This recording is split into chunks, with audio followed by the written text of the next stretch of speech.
Kung nag-iisip kayo ng pag-giveaways, papasko, pambigay sa mga Christening, kasal nyo, pwede rin naman to. Ayan, tumbler na 25 pesos ang isa.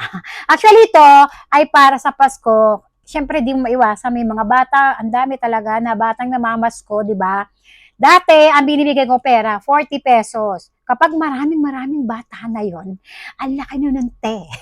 Kung minsan naubusan pa ako ng coins, minsan nagiging 100 pa nga, minsan 50 pesos kapag yun na lang yung hawak kong pinakamaliit na bills. So naisip ko na bumili ng tumbler. Second batch ko na to, yung unang batch ko, kung napanood yung video ko na isa, kulay green yan siya, kulay blue. This time, pink at kulay white. Eto, ganito karami binili ko, pakita ko sa inyo. Tiyara! Ay, buti na lang, walang laman yung nahulog. Ayan, ganyan. Second batch to, yung unang batch ko nga, yung green tsaka yung kulay blue. Pakita ko sa inyo, white.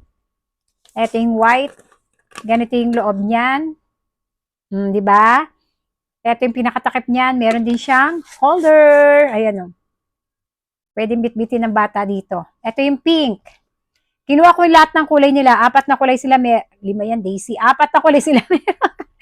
Green, blue, white at kulay pink. Kailangan lang lagyan ko siya ng tanda kasi baka mamaya yung blue mapunta sa babae, yung pink mapunta sa ano.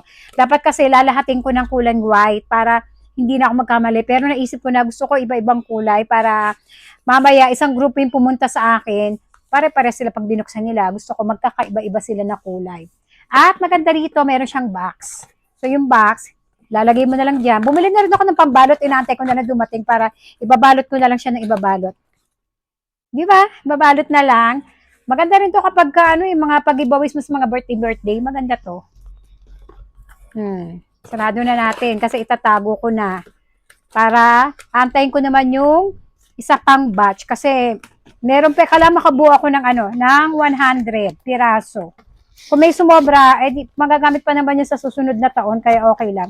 Basta ang aking pakay ay maka 100 piraso ako. Mas maganda yung nagbibigay tayo.